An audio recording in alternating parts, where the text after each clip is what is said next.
Salut, donc bienvenue dans cette vidéo d'analyse technique sur le Forex. Donc dans cette vidéo, on va analyser les principales paires du Forex pour mieux trader durant la semaine.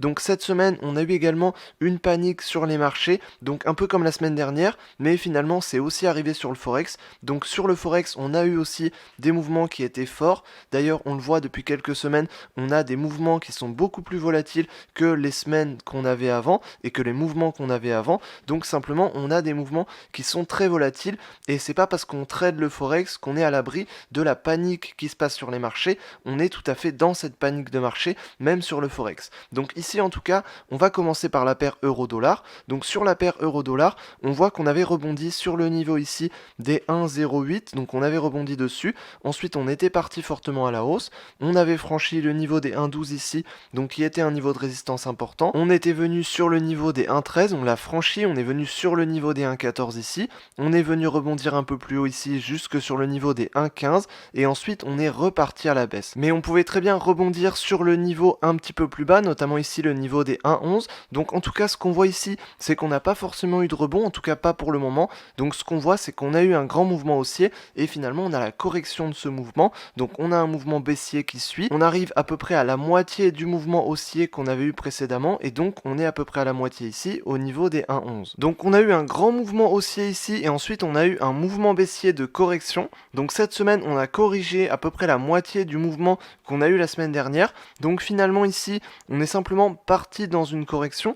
Et ce qu'on voit, c'est que finalement, ici, il y a deux possibilités. Soit on rebondit ici sur ce niveau-là et ensuite on repart à la hausse, soit ici on vient casser ces niveaux-là et ensuite on part à la baisse. Donc si on part à la baisse, on visera ici le niveau des 1,08 avec ce plus bas ici. Ce sera le niveau ici qu'on visera clairement si on part à la baisse. Pourquoi? Parce que c'est un niveau sur lequel on a eu des accélérations à chaque fois.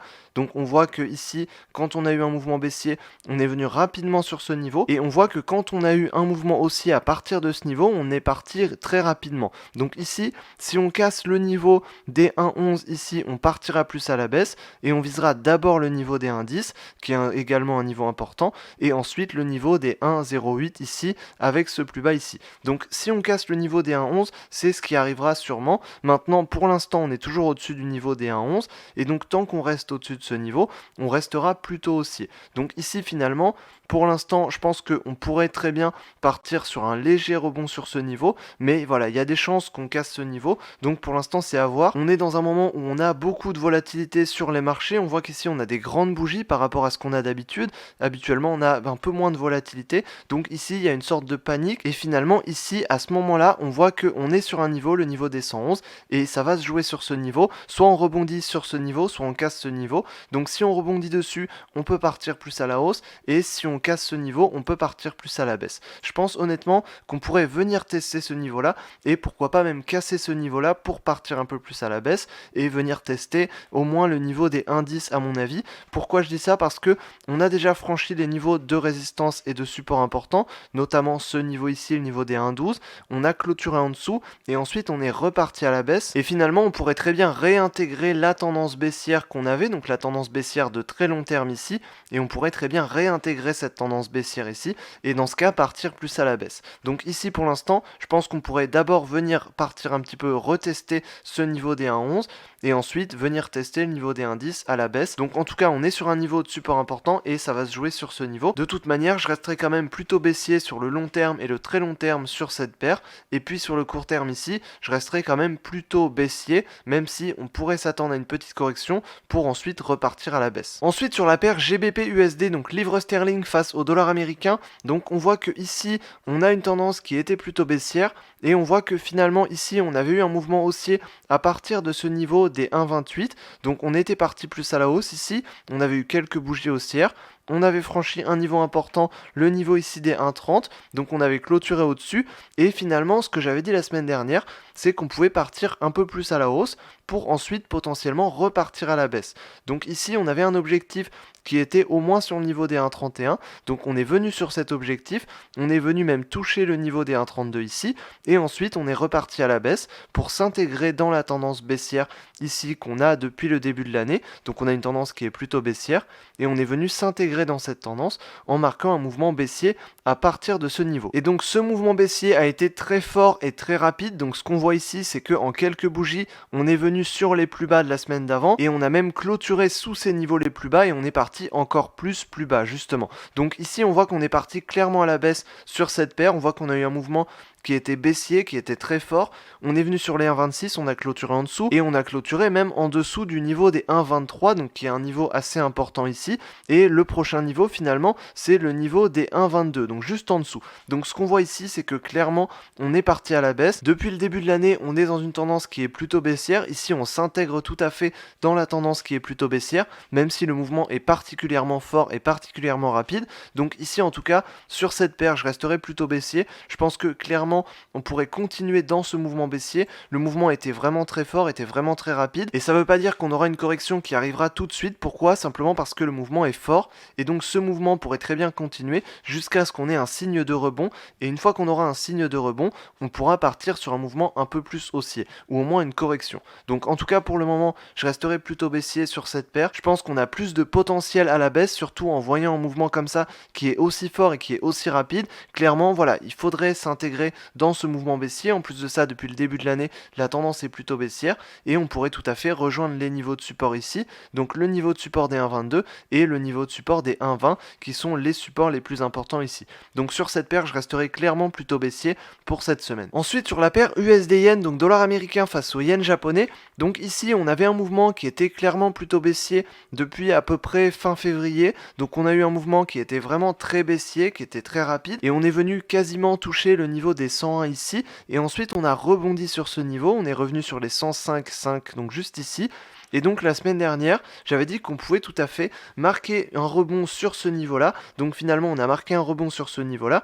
Et ensuite, on a eu une forte bougie haussière. Donc ici, ça nous indique plutôt un mouvement haussier. Donc finalement, on a marqué un mouvement haussier. On est venu sur le niveau des 108,5 ici. Et donc, qu'est-ce que ça veut dire? Ça veut simplement dire que avec ce mouvement ici, on vient s'intégrer dans la tendance baissière de long terme. Donc on voit qu'ici, on avait une fausse cassure de cette tendance.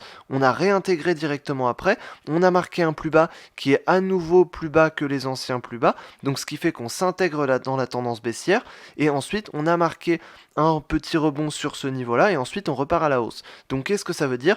Ça veut simplement dire qu'on continue à s'intégrer dans la tendance long terme, et que simplement on a marqué un plus bas qui était un nouveau plus bas, et donc on pourrait simplement rebondir, revenir tester le haut de la tendance, pour ensuite repartir à la baisse, et pourquoi pas retester un nouveau plus bas. Donc pour l'instant, du coup, sur cette paire, sur le long terme, je resterai plutôt baissier, parce que on est clairement dans une tendance qui est plutôt baissière sur le très long terme, et on a eu une fausse cassure ici, mais on a réintégré juste après, et finalement on repart à la hausse ici pour simplement venir tester les niveaux les plus hauts, et ensuite pourquoi pas repartir à la baisse. Donc ici on pourrait tout à fait venir tester des niveaux un peu plus hauts, notamment cette droite de tendance ici, le niveau ici des 108,5 qu'on pourrait tout à fait retester, et même le niveau des 109 qu'on pourrait retester, mais ensuite à terme, à mon avis, on repartira à la baisse. Donc du coup sur cette paire, sur le long terme, je resterai plutôt baissier. Sur le moyen terme ici, on voit qu'on a un mouvement haussier avec un petit rebond, on a un mouvement ici qui était assez fort, et finalement on pourrait venir tester, pourquoi pas, des niveaux un peu plus hauts,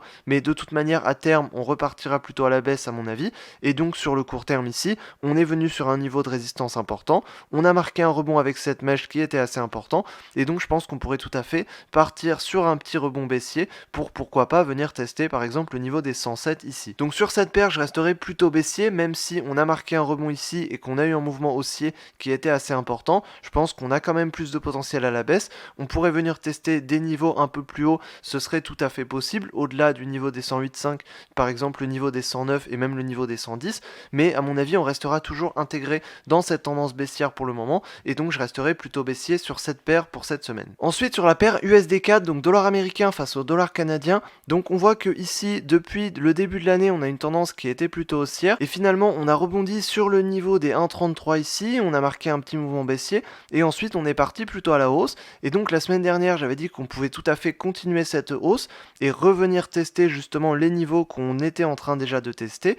Et donc finalement, on a clôturé clairement au-dessus de ces niveaux et on est parti beaucoup plus à la hausse ici. Et on est venu tester le niveau des 1,40 ici, donc des 1,4. Donc qu'est-ce que ça veut dire? Ça veut dire que sur cette paire, on est parti clairement à la hausse. On est venu tester des niveaux qu'on n'avait pas testés depuis 2016. Donc ça date vraiment, c'est des niveaux importants. Et donc ici, qu'est-ce qu'on peut dire pour la suite? Simplement, on voit qu'on a un mouvement qui était haussier, qui était vraiment très fort. On est venu rebondir sur un niveau important. On voit ici qu'on a une bougie baissière.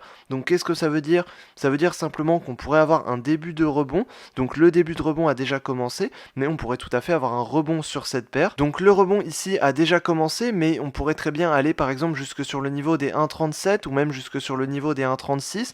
Donc ce serait un rebond qui serait tout à fait possible. Maintenant, je pense que pour le moment, on est toujours au-dessus du niveau des 1,38 et on pourrait tout à fait revenir tester le niveau des 1,38. Et si on clôture sous ce niveau des 1,38, dans ce cas, on partira sur une correction sur des niveaux plus bas, sur les 1,37 et les 1,36. Donc pour le moment, je pense qu'on pourrait tout à fait rester dans cette tendance haussière. De toute manière, ici, on voit que la tendance est clairement haussière et qu'il y a des chances clairement qu'on reste justement dans cette tendance. Maintenant, ici, on voit qu'on est arrivé sur un niveau important. Il faudra un rebond sur ce niveau, donc une correction sur ce niveau, qu'on aille sur le niveau des 1,38. Donc ici, on est déjà quasiment sur ce niveau. Et si on clôture sous ce niveau, on pourra tester le niveau des 1,37, le niveau des 1,36 et ensuite rebondir dessus pour repartir à la hausse, pourquoi pas. Donc en tout cas pour le moment, je pense qu'on aura principalement une correction sur cette paire. Donc sur le long terme et sur le moyen terme, je resterai plutôt haussier et ici sur le court terme, je resterai plutôt baissier parce que je vais plutôt m'attendre à une correction pour le moment et principalement en revenant tester le niveau des 1,38 ici. Ensuite sur la paire AUD-USD, donc dollar australien face au dollar américain, donc on voit que ici on a eu un mouvement plutôt baissier, on a eu un rebond, on est venu tester le niveau ici des 0,665 et ensuite on est parti clairement plus à la baisse. Donc j'avais dit qu'on pouvait venir tester ce niveau et ensuite repartir à la baisse, donc finalement on est clairement parti plus à la baisse ici. Donc on a eu un mouvement qui était vraiment très baissier, qui était vraiment très fort. On est venu sur le niveau des 0,62 et on a rebondi sur le niveau des 0,615, donc juste ici. Donc on voit qu'on a une mèche assez importante, donc ça veut dire qu'on a beaucoup d'indécision sur les marchés, donc d'où le fait justement qu'on a une panique de toute manière sur la plupart des paires et sur la plupart des marchés. On voit qu'en ce moment on a beaucoup de volatilité, ce qui est plutôt synonyme de panique puisque c'est une volatilité qui est une volatilité d'indécision. Maintenant on voit que sur cette paire, on a eu un mouvement qui était vraiment très baissier et finalement sur ce mouvement, on pourrait tout à fait continuer à la baisse puisque on voit que ici on aurait peut-être une correction. En tout cas ici la correction n'a pas tout à fait encore commencé, même si on a une mèche assez importante. Donc pour le moment, on pourrait tout à fait avoir une correction et repartir ensuite à la baisse. Donc ici sur cette paire, je resterai plutôt baissier. Je pense qu'on pourrait tout à fait revenir tester ce niveau-là, le niveau le plus bas de la mèche ici et le niveau des 0,615, donc juste ici. Mais de toute manière, voilà, même si on a une correction et qu'on vient par exemple sur le niveau des 0,63, ce qui sera un niveau tout à fait possible pour une correction, ensuite on repartira à la baisse puisque ici la tendance est baissière sur le moyen terme, sur le court terme on est très baissier et sur le long terme de toute manière on est très baissier. Donc sur cette paire je vais rester clairement plutôt baissier pour cette semaine. Et enfin sur le NZD-USD, donc sur le dollar néo-zélandais face au dollar américain, donc on voit que ici depuis le début de l'année on est plutôt baissier, on avait eu un rebond ici sur ce niveau, on est parti plus à la baisse et donc ici finalement on pourrait continuer à partir à la baisse. Maintenant on voit qu'on est sur des niveaux importants, on a une mèche ici, un bout de mèche qui est arrivé sur le niveau des 0,60 et ici on a une bougie qui est quand même une bougie d'indécision. Donc qu'est-ce que ça veut dire? Ça veut dire qu'on a une baisse qui était vraiment importante ici, on voit qu'on est vraiment parti à la baisse de manière assez forte. Maintenant on voit que finalement malgré cette baisse importante, on arrive sur des niveaux de support importants et que sur ces niveaux de support importants, bah forcément il y a un ralentissement de la baisse. Et une fois qu'on est sur un ralentissement de la baisse, forcément on aura sûrement une correction ou en tout cas une stagnation pour ensuite repartir à la baisse. Donc ici sur cette paire je resterai plutôt baissier. De toute manière sur le long terme on voit qu'on est clairement plutôt baissier et donc je resterai clairement plutôt baissier sur cette paire. Maintenant pour le moment ce qu'on voit c'est qu'on est arrivé sur des niveaux de support importants et que on aura sans doute une correction qui pourrait venir au moins sur le niveau des 0,62 je pense pour ensuite venir retester ce niveau là et ensuite repartir à la baisse. baisse. Donc ici sur cette paire, je vais rester plutôt baissier, je pense qu'on a quand même plus de potentiel à la baisse. La tendance est plutôt baissière, même si pour le moment sur le court terme, on va plutôt s'attendre à une correction et on pourrait tout à fait revenir sur les niveaux un peu plus hauts pour ensuite rebondir et repartir à la baisse. Donc je vais rester plutôt baissier sur cette paire pour cette semaine. Donc voilà, j'espère que je t'aurai aidé dans cette vidéo à mieux analyser les principales paires du Forex pour cette semaine, donc si c'est le cas tant mieux. Si tu veux en savoir plus sur les trading et l'investissement en bourse, il y a un lien pour accéder à une formation offerte, donc juste en dessous dans la description, tu cliques dessus et tu peux accéder à une formation qui te permet d'apprendre les bases de la bourse et du trading. Donc c'est entièrement gratuit, n'hésite pas à cliquer dessus. Et sur ce, je te dis à la prochaine dans une autre vidéo. Salut!